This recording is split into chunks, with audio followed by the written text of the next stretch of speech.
All right, welcome to the video. We're going to talk about the making a preset out of what we created yesterday, which was a 1 octave 16-beat live system. And now we're going to make a musical preset out of it with different instruments, and we're going to fill up the tracks with some phrases. And to start with, we'll discuss where we were and a few other items. I have my hamburger turned on button that allows me to get color notes by rendered note, kind, and velocity. And it shows they're all currently perfectly in harmony. And you'll also notice that I've added the black chords for the black keys. So there's 5 new chords here, and I will explain how I got those ideas. One thing I should mention before we really get into this is that don't forget that you have an undo and a redo button. And if you right click on them, because you see it has a little tab there, a little arrow at the bottom. If I right click, you can see all the changes that I've made. So it's a scrolling little history of everything that you do. And that's a live history. So if I click on any one of these history points, it will take me right back. And you have the same thing for the redo and the undo, but currently there's nothing in this folder. So you have a full history undo inside of Rapid Composer, just like you would in Photoshop or Affinity Photo. Next thing is, when you start building your presets and you have your live system set up, you're going to want to fill them with instruments and phrases, and you're going to want to experiment all kinds of things. And why not just save all those ideas? And once you start getting more and more and more, you'll want a way to control them. You may want to have 10 different ideas for chordal tracks. You may want to have 10 or 15 different types of melodies that you like to experiment, because remember, this doesn't have to stay in C major. These chords can become anything, right? So why not save a whole bunch of different melodies that you can just experiment with? And the same thing with rhythm and bass and percussion. So to deal with that, if you right click down here and right click, you can add a folder track. And all a folder track is exactly that. It's a folder that you can keep 10 or 20 melodies in, or you can create another folder track, another one. You can call them all my melody ideas. Your next folder track could be all your bass ideas. So really, you can end up with a kind of master file where you have tons of musical ideas, which can be changed anytime you click on here and want to change your scale. And it's just part of this completely liquid system for sketching and coming up with ideas. All right, next we will go into how I chose these black keys, the chords on the black keys of our octave. So how and why did I pick these 5 new chords for our C major? Because they're related to C major. And the way I know that is the RC gives me tools to pick and choose chords that are related. So if I click on this, hit the question mark, we see that we have all kinds of things to choose from because I've turned on all the enhancements to this one palette. And also this palette, I don't think I've ever mentioned before, but many of the options light up. You see, as I take my mouse and I light up or move it over the pivot chords, and they can change. Well, that's telling me that I can say, well, I want pivot chords from the C major, and that's what it gives me immediately here, because it assumes that since we're in C major, I want to know how to pivot to a different chord from a C major. But you can choose what you want to go to. So in this case, C major, and that's all changeable, to a D minor or a major. I can pick.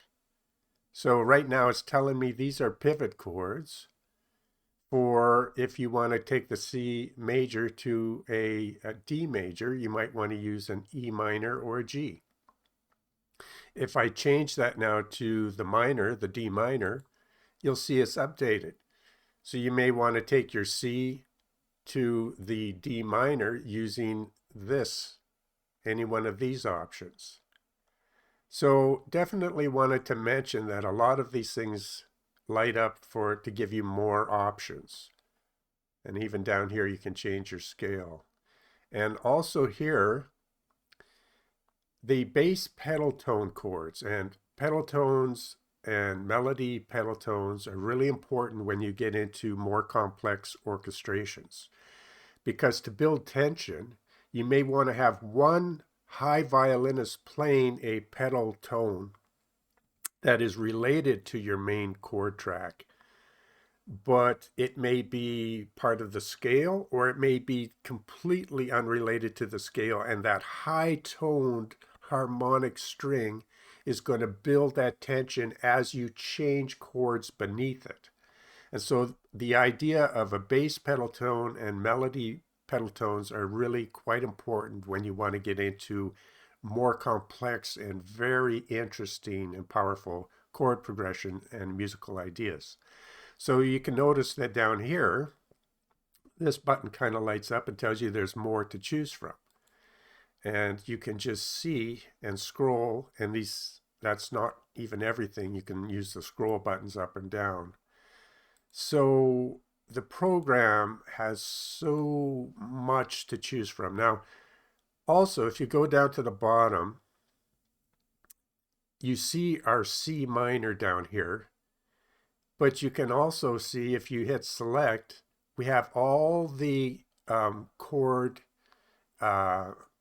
voicings that we have in the normal program, and the ones that you create already they're available. You can choose that. You can reset if you're trying different things out, because these notes are live, which means if I move and change the notes, my note up here has changed. So you can edit in real time according to what you want it to be, just like if you were writing in specific chords. You can do that here, and it updates, or you can reset it. So now it's back to the C minor. You can add bass notes. I mean, really, it's all here. So I guess a good way to sum it up is that if you want the program to just give you quick suggestions, they're right up here. These would be quick suggestions that would go along with the C major scale. If you want to get more complex, it gives you all these ideas that are borrowed chords from the church mode, but there are different modes also you can choose from. And if you change the mode, the master mode inside here, and that's an advanced topic, but really when you're ready to, when your harmonic education has gotten to the point where you're ready to get into things like that, the program is here to just keep up with you. But on the other hand, again, if you want to keep things very simple, you want to have your quick suggestions, your borrowed chords are all here. You can have chord substitutions, pivot chords, what I just explained, and you can have it pivot to whatever you want. Just say what. So you may have this octave as a C major on your keyboard, but next to it, there's no reason why you could add more in the structure, just like we did. There's no reason why you could add more, another octave right next to it on your keyboard that is a D minor. And if it is a D minor, then you have the exact chords you would want to have mapped on your keys to get you there. So a really powerful system. And all that I'm explaining here is just kind of touching on the possibilities. And if you're new to this, it may be overwhelming, but it's great because at some point you're going to learn more, and all of this will be very, very handy to have, right? So diatonic and chromatic median chords, passing chords between previous and next chords, and really everything you could, just so many ideas, but that's still just the question mark. You could put in your custom one by writing it in. You could use tonal ideas. You could use the basic tonate system, and this is the fifths So circle of fifths. So these are things you're probably familiar with in other programs. They're still here. And the mighty palette where you can create, for your master track, for your chord progressions that you can save for the future, or you just want to preview. And each one of these has sub tabs. But one of my favorite is the palette, which I've touched upon, but I'm finding this so nice to work with. You just choose what key you want to work with, what chord scale, and what it relates to. In this case, we're talking about going from a C to a D. So if I highlight both of these, now we have chords that take us even deeper, and we can add this and add that and drag it out so that if you're into jazz, you can just add more and more complex. So I'm trying to impress upon you that the program is deep, but it can be very simple to use if you just want to, again, use quick suggestions, a couple borrowed chords. So what I did up here is I just clicked on these black keys, picked out chords that are related somewhat to the C major that might be interesting, and that's how I've come up with some of these chords. All right, now let's talk a little bit further about the chords that we've laid out here and how they've changed from being straight triads to more of a triad that evolves into a thicker chord. So now let's zoom in and talk about our first chords here and how they've changed from being single type of steady, straight triads to a much more evolved. And to zoom in, I've glued up my arrangement track up here. If you notice, I've glued into 4 panels of 3 chords at a time, and simply because that's a nice little amount to zoom into. So if you want to zoom into this one, then we could zoom in like that really quick. So now I can work on these 3 chords, and I have, if I was to zoom into just one chord, I would have nothing to compare it to. Oftentimes you want to move notes that are pertaining to the next chord. If you're doing voice leading, I need to know where this note is, see if they line up, so I can do some voice leading. So it's nice to be able to zoom in and out of like 3 or 4 chord chunks, right? And so that's very handy. So let's zoom into our first bit. So you zoom in on the arrangement, and then it gives you the automatic loop bar. And then if I zoom on the loop bar for this arrangement, I'll be completely zoomed into where I want to be. So now I hit my F7 to take me to live mode. And now let's play the chords and talk about why it's important that you may want to evolve these chords as you go through these 16 beats to each chord. And of course, you could go from the C to the C minor or the D minor in one beat, but it gives you, so that you always have interesting musical ideas evolving, it gives you the opportunity to just linger on one chord for a while. So I'm going to linger on the C, and you'll just hear this chord that started out with the same notes we started with yesterday, the triad, these 3 notes here. But now I've added these notes within the scale as it evolves to keep it interesting. So let's play it.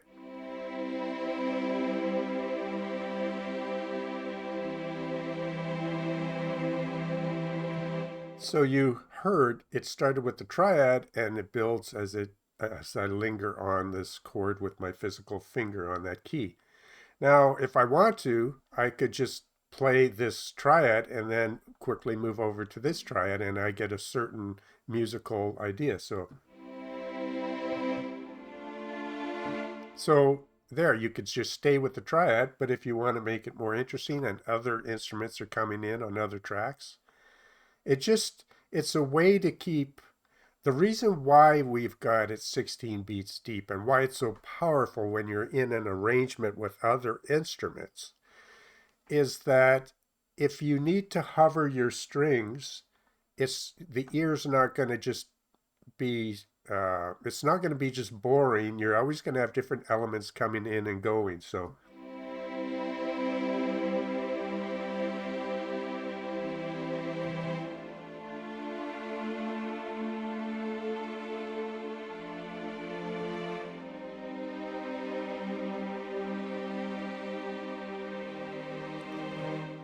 it's pretty obvious that adding or making your chords evolve in a musical way just adds to your overall composition.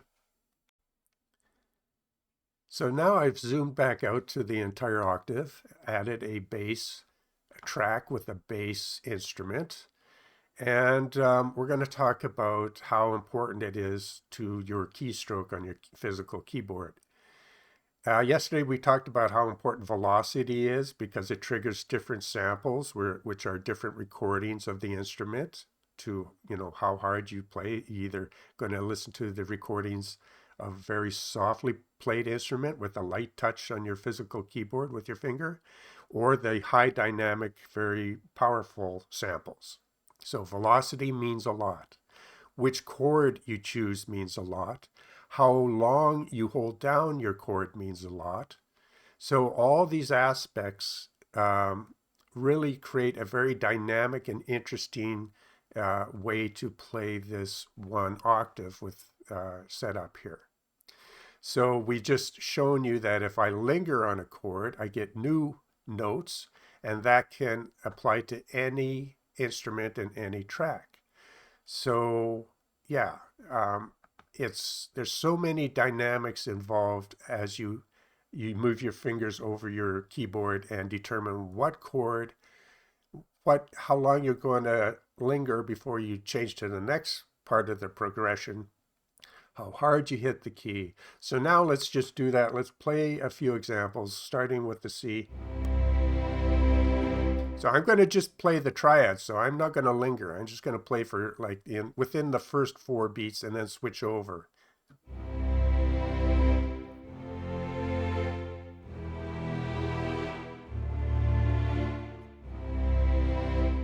So I get one aspect of even this one single track. I'm playing it with triads. If I linger, same thing, but I'll get a different response musically.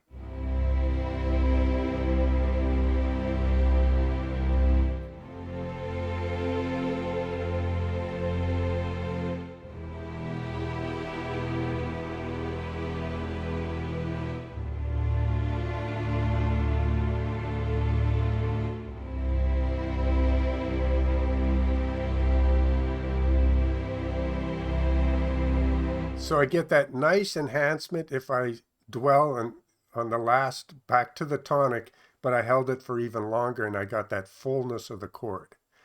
Now this is very subtle, but imagine if you had all your instruments and the different phrases all set up in similar ways. Some will be more dynamic and some will be subtle, like these chord changes and evolving of these chords. But it all works towards this grand idea of playing an orchestra in a simple way, but getting very complex and very musical and interesting results. So, as an example of another shifting in the notes, depending on how long you hold down your key or your chord, I've just sliced these bass notes to now move up one scale note, or one chord note, I should say, if you keep it held down. So if you go up here, if we hold for longer than the triad, it will then shift the bass note plus adding some of the chord notes in here. So now let's just play the same type of thing, but now we get a new effect.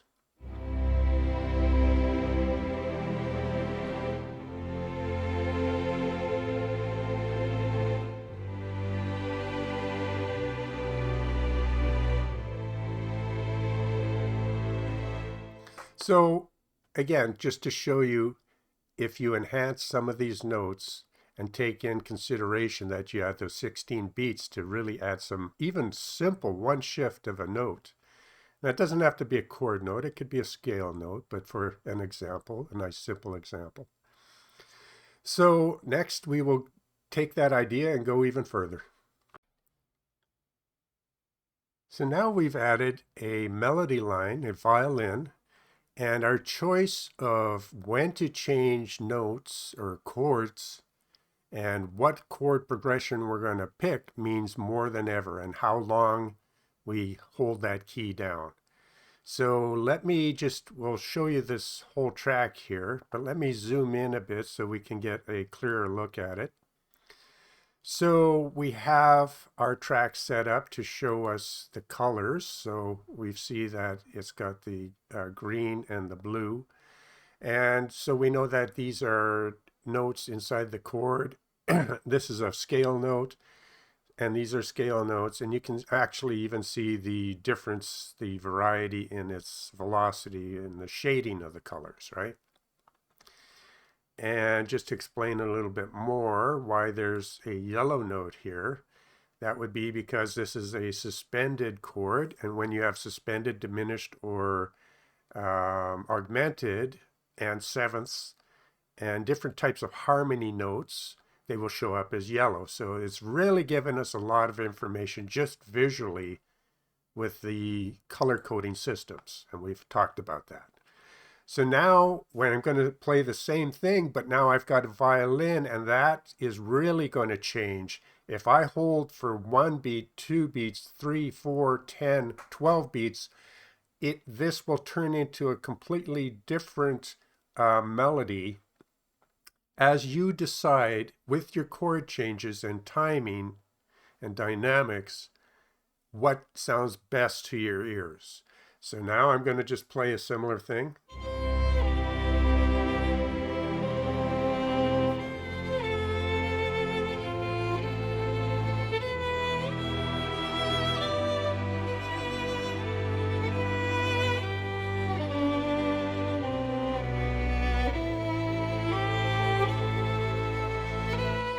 And I'll zoom out because I'm playing some chords you can't see.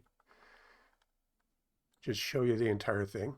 Now I have a really, just with this one C major scale and these melody notes, I have so many options because we know there's slight changes with the chords and there's slight changes with the bass, but there's huge changes in direction with how long, which chord I choose now, how long I hold down the key, and my ears will tell me what it likes, and then I test, experiment, and repeat until I have something I like.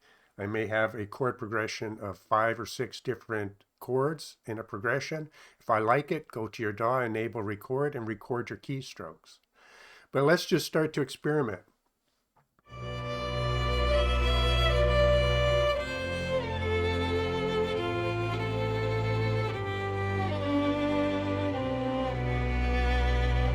Kind of like that. And I'll just play it again.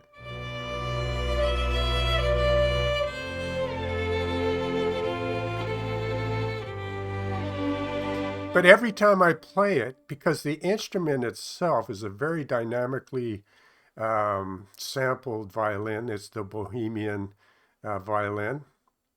And you've heard me talk about it many times because it's so dynamic, especially with a system like a real-time system, because that violin will play a note once. Like if I play this note with the violin, it will play it in a certain context relating to how hard I play the note, what's the note it's coming off of, and the note ahead of it. So the very instrument itself has built in dynamics and samples that can change and evolve. Now you match that with a real-time system where the notes and how you change and how hard you hit your velocity of your press of your finger, all that with just 3 tracks and 3 instruments becomes very dynamic. So even when I play this simple, it's never going to be exactly the same every time, because I may hold for a quarter beat longer here, I may hold for half a beat longer here, which will trigger a different note, which might trigger a different sample on the violin. And same with other tracks and instruments. So again, this time I'm going to play it a little faster changes.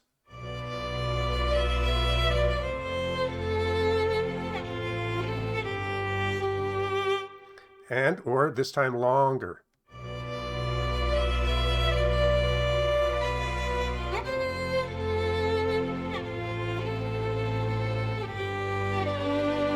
So your ears will keep telling you what you really like.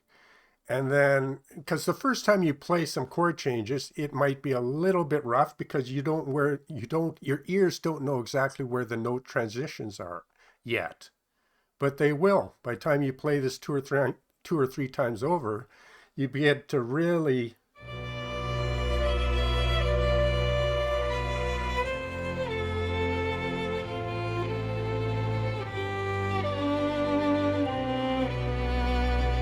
And that may be the performance I like. So I'll record that or I'll make a note of that. And it's simple to, if if you don't want to record all these ideas, you can simply keep in the memory, or you could put a piece of tape along your keyboard and number each note from 1 to 100 or 1 to 88, however how long your keyboard is. Similar to how a mixer will put a tape strip on his mixing of all his channels. He may have a 48 channel mixer and he will just write a little cue of what it is there on that track. Well, that's the bass track, that's the vocal track. Well, you can do the same thing on your keyboard, just label. So now I don't even have to record because I don't want to always be making recordings until I have at least a very nice worked out progression.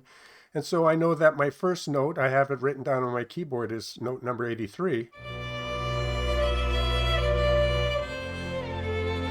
And that second chord, which you can see up here, you have all the information in front of you at all the time, is note 77 on my keyboard. So I have a little pen and paper here and I say, oh, 83 to 77 to 79 is really good. And then from there, I can determine, because you might have a full keyboard of all kinds of musical ideas. I mean, you can kind of see where this is going, where you can just get so many ideas. And then just to remind you, we happen to be in the fully dynamic and fluid environment of Rapid Composer, which means, again, we can change the entire scale and everything will update instantly. But we'll get to that. I have a few more tracks to add, and we'll do that next. One other thing I should mention about this one track and this melody violin line. As you play it,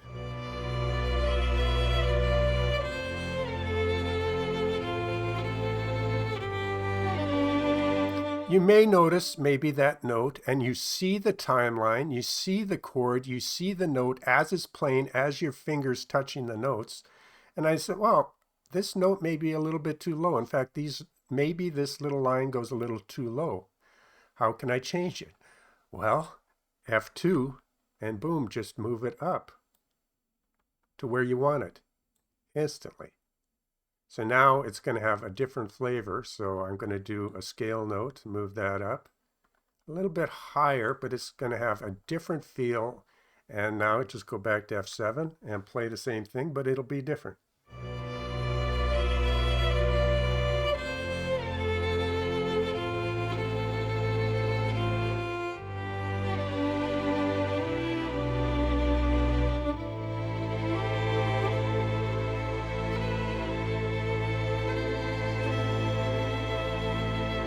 See how that just evolved, the last note? So I went from here, which I changed, to then I chose this, and I let it play out the entire thing. And the entire kind of, all these tracks work together to just add extra high notes, and it just kind of climaxed up there to this high note, which you could add more velocity to even make it stand out and be an ending note. You know, for me, this is, like I said before, is an absolute dream system. You can start off with limited knowledge and just get some nice feedback, some very rewarding play of instruments if you simply put in chords, simply put in some bass notes. But this system can take you, just continue to work with you as you learn about harmony, and you'll be learning faster than ever. To me, that's very, very exciting. So once you have things set up, it's all about your own personal musical taste. Once you learn how the system works and you grow in your knowledge of harmony and the different instruments, there's, a lot out there to pick from. And so you can come up with any type of music. It could be bass, drums, electric guitar, or it could be orchestral. It's an open-ended system. So now I'm going to play some ideas of what this particular preset can do, and you'll come up with your own ideas what's musical for you. So let's just go.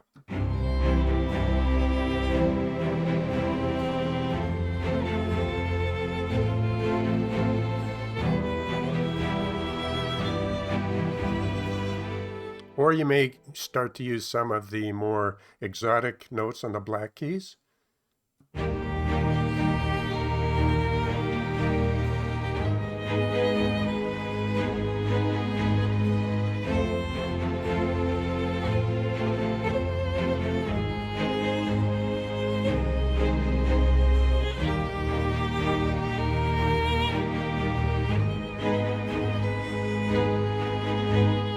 Or something more traditional.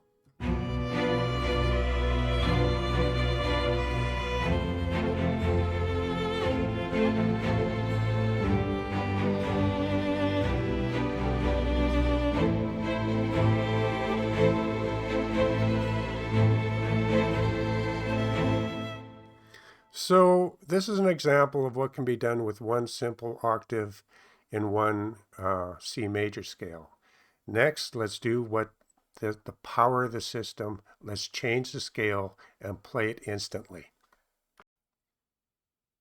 So after you explore the C major, you may want to linger and really, test out all and explore all those keys. But because we can, let's go quickly over to a different scale and the power of our C. And let's go with like an A flat or a G sharp and the minor version. And let's explore and let's change our mixer a little bit, because of course you don't have to have all the instruments playing, and you can change their volumes along with everything else. Let's start to play this and see what is what.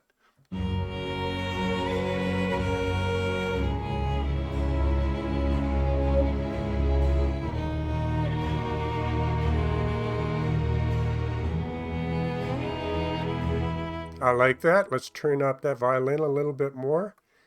And you can tell that as you transition from one chord to the next, and depending on how long you hold it down, it starts to go through these notes, and some notes are better to translate to the next chord than others, but they're all within the scale or a note of the scale, which means sometimes you will hit something really sweet, but often you'll get something that's musical and you can adjust it. But it's always going to be within the scope of that scale. So, you'll have things that work really good and some things that work, somewhat good. You can edit that, but it's so fast in coming up with ideas. So I like that first one.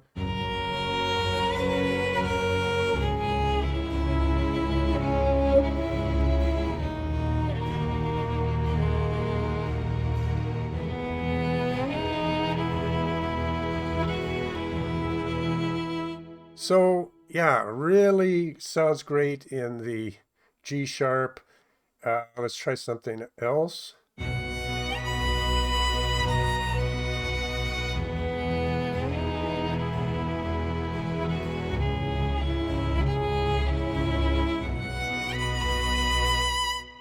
Or the tonic.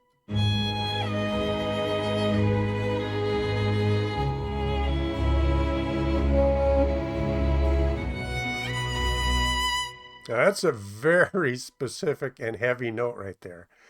And I happen to like it because I like how it goes from the seventh.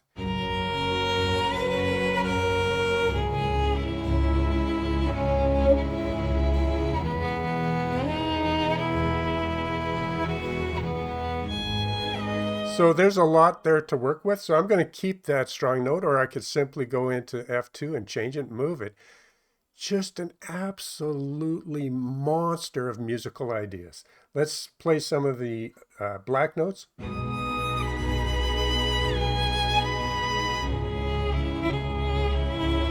So you'll notice that some of these extreme notes it really matters which note you choose to transition to the next chord.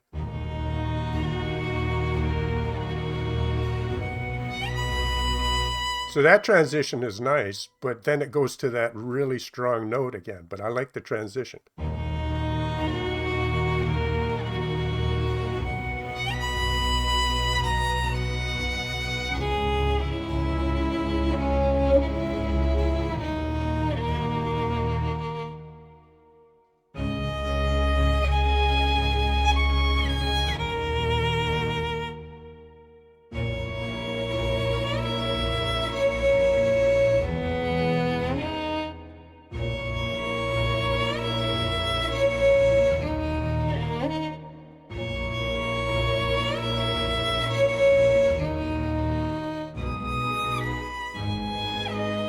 All right, let's go from there to there.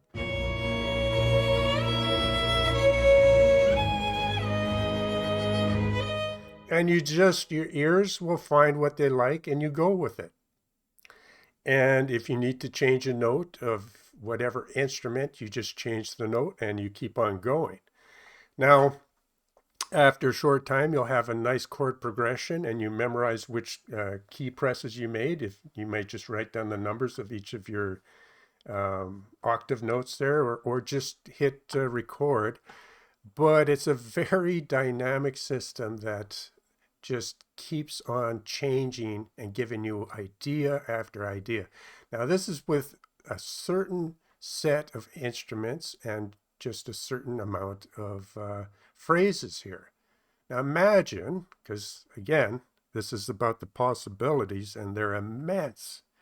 Imagine now if you like this violin, but you wish you had some beautiful phrases from Sona Kinetic's Indie or Indie 2. And you wanted them to be played in the right chords. You can do that because you could add that track with the controller track and it would just blend in and you could turn up some phrases of violins to harmonize and be part of this violin. It's just endless. Or if this is a rock tune, you could add some drums from Easy Drummer, metal kits. You could use some of the metal basses from Easy Drummer. Drag in the MIDI. Make sure you're using the MIDI import and dragging it import into the current composition so it will adhere to the chords that you already have written. But we have videos on that and more videos on the way. But I hope this little demonstration of one little musical composition here, which I've saved, and I'd be able to come back to it at any time. So yeah, that's why I get excited about making these videos and sharing it with people. Once you learn the system, you're able to just take advantage of all these tools and grow with it because it's deep. Hope you're able to make music today wherever you're at in the world. We'll see you on the next video.